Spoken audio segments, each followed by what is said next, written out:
भवानी शंकरो वंदे श्रद्धा विश्वास रूपिणौ याभ्यां विना न पश्यन्ति सिद्धः स्वान्तः स्थमीश्वरम। हर हर महादेव। हार्दिक स्वागत करता हूं आप सभी भगवत प्रेमी दर्शकों का आपके अपने ही YouTube चैनल जगत पिता शिव में।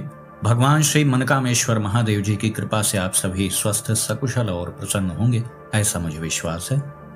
कुछ दर्शक जनों ने वेदसार शिवस्तवः स्तोत्र के संबंध में जिज्ञासा की थी, इसलिए आज इस महत्वपूर्ण स्तोत्र के संबंध में हम यह वीडियो बना रहे हैं।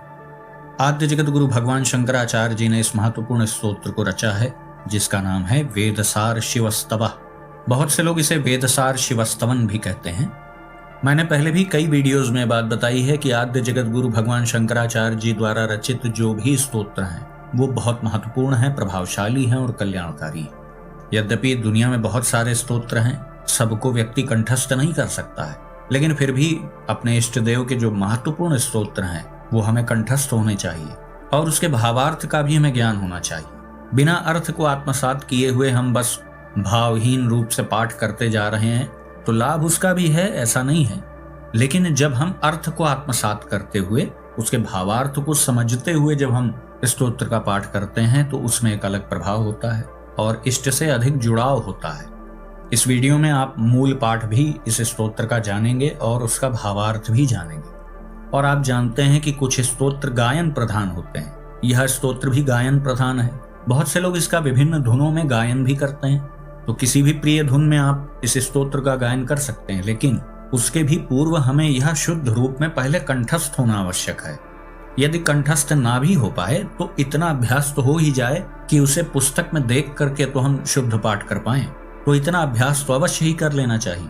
यद्यपि बहुत से लोगों को यह स्तोत्र कंठस्थ है, लेकिन जिन्हें इस स्तोत्र के संबंध में जानकारी नहीं है, जो इस स्तोत्र के भावार्थ को भी जानना चाहते हैं और शुद्ध रूप में हम इसका कैसे पाठ करें, इससे हमें क्या लाभ प्राप्त होंगे, तो ऐसे लोगों को इस वीडियो के अंत तक बने रहना चाहिए। इस स्तोत्र में कुल 11 पद हैं, जो बहुत ही सुंदर छंद में और सुंदर शब्द संयोजन से युक्त है। तो चलिए अविलंब हम इस स्तोत्र का पाठ प्रारंभ करते हैं। अथ वेदसार शिवस्तवः पशूनां पतिं पापनाशं परेशं गजेन्द्रस्य कृत्तिं वसानं वरेण्यं जटाजूटमध्ये स्फुरद्गाङ्गवारिं महादेवमेकं स्मरामि स्मरारिं महेशं सुरेशं सुरारार्तिनाशं विभुं विश्वनाथं विभूत्यङ्गभूषं विरूपाक्षमिन्द्वर्कवहनि त्रिनेत्रं सदानन्दमीडे प्रभुं पंचवक्त्रम्। अर्थात जो संपूर्ण प्राणियों के स्वामी हैं, पाप का विध्वंस करने वाले हैं, परमेश्वर हैं, गज चर्म को धारण करते हैं तथा श्रेष्ठ हैं और जिनकी जटाओं में श्री गंगा जी क्रीड़ा कर रही हैं, उन एकमात्र कामारी यानी कामदेव के शत्रु श्री भगवान महादेव जी का मैं स्मरण करता हूँ। चंद्र सूर्य और अग्नि तीनों जिनके नेत्र हैं, उन विरूप नयन महेश्वर देवेश्वर देव दुख दलन विभु विश्वनाथ विभूति भूषण नित्यानंद स्वरूप पंचमुख भगवान श्री महादेव जी की मैं स्तुति करता हूँ। गिरीशं गणेशं गले नीलवर्णं गवेन्द्राधिरूढ़ं गणातीतरूपं भवं भास्वरं भस्मनाभूषितांगं भवानी कलत्रं भजे पंचवक्त्रं शिवाकांत शंभो शशांकार्धमौले महेशानशूलिं जटाजूटधारिं त्वमेको जगद्व्यापको विश्वरूप प्रसीद प्रसीद प्रभो पूर्णरूप। अर्थात जो कैलाशपति हैं, गणों के नाथ हैं और नीलकंठ हैं, वृषभ पर आरूढ़ हैं, अगणित रूप वाले हैं, संसार के आदि कारण हैं, प्रकाश स्वरूप हैं, शरीर में भस्म लगाए हुए हैं, और माता श्री पार्वती जी जिनकी अर्धांगिनी हैं, उन पंचमुख श्री महादेव जी को मैं भजता हूँ। हे पार्वती वल्लभ महादेव जी, हे चंद्रशेखर, हे महेश्वर, हे त्रिशूलिन, हे जटाजूट धारिन, हे विश्वरूप, एकमात्र आप ही जगत में व्यापक हैं। हे पूर्ण रूप प्रभो, प्रसन्न होइए, प्रसन्न होइए। परात्मानमेकं जगद्बीजमाद्यं निरीहं निराकारमोङ्कार वेद्यं यतो जायते पाल्यते येन विश्वं तमीशं भजे लीयते यत्र विश्वं न भूमिर्न चापो न वह्निर्न वायुर्न चाकाशमास्ते न तन्द्रा न निद्रा न ग्रीष्मो न शीतो न देशो न वेशो न यस्यास्ति मूर्तिस्त्रिमूर्तिं तमीडे।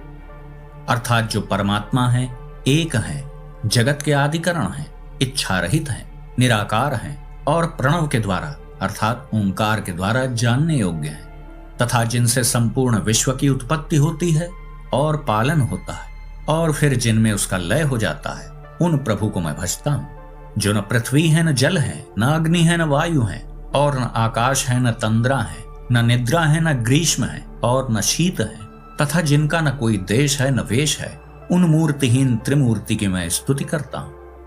अजम शाश्वतम कारणम कारणानाम शिवम केवलम भासकम भासकानाम तुरीयम तमः पारमाद्यम तहीनम प्रपद्ये परम पावनम द्वैतहीनम। नमस्ते नमस्ते विभो विश्वमूर्ते, नमस्ते नमस्ते चिदानंद मूर्ते, नमस्ते नमस्ते तपोयोगगम्य, नमस्ते नमस्ते श्रुतिज्ञानगम्य।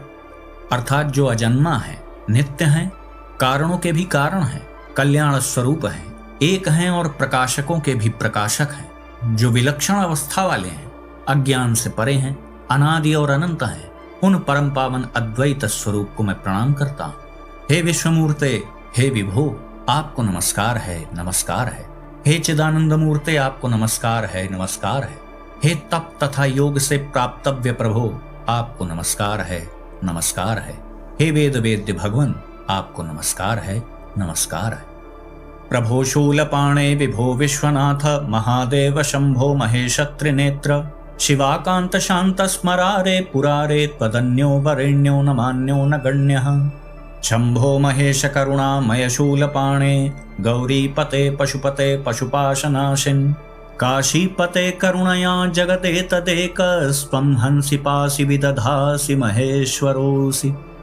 अर्थात हे प्रभु, हे त्रिशूलपाणे, हे विभो, हे विश्वनाथ, हे महादेव, हे शंभु, हे महेश्वर, हे त्रिनेत्र, हे पार्वती प्राण वल्लभ, हे शांत, हे कामारे, हे त्रिपुरारे, आपके अतिरिक्त न कोई श्रेष्ठ है, न माननीय है और न गणनीय है। हे शंभो, हे महेश्वर, हे करुणामय, हे त्रिशूलिन, हे गौरीपते, हे पशुपते, हे पशुबंध मोचन, हे काशीश्वर, एक आप ही करुणावश इस जगत की उत्पत्ति, पालन और संहार करते हैं। हे प्रभु, आप ही इसके एकमात्र स्वामी हैं। तत्तो जगत भवति देव भवस्मरारे, त्वय्येव तिष्ठति जगन्मृड विश्वनाथ, त्वय्येव गच्छति लयं जगते तदीश, लिंगात्मकं हरचराचर विश्वरूपिन्। अर्थात हे देव, हे शंकर, हे कंदर्प दलन, हे शिव, हे विश्वनाथ, हे ईश्वर, हे हर, हे चराचर जगद्रूप प्रभु, यह लिंग स्वरूप समस्त जगत आप ही से उत्पन्न होता है और आप में ही स्थित रहता है और आप में ही लय हो जाता है। इति श्रीमद् शंकराचार्य कृतो वेदसार शिवस्तवः संपूर्णः। इस प्रकार आद्य जगत गुरु भगवान शंकराचार्य जी द्वारा रचित वेदसार शिवस्तवः स्तोत्र संपूर्ण होता है।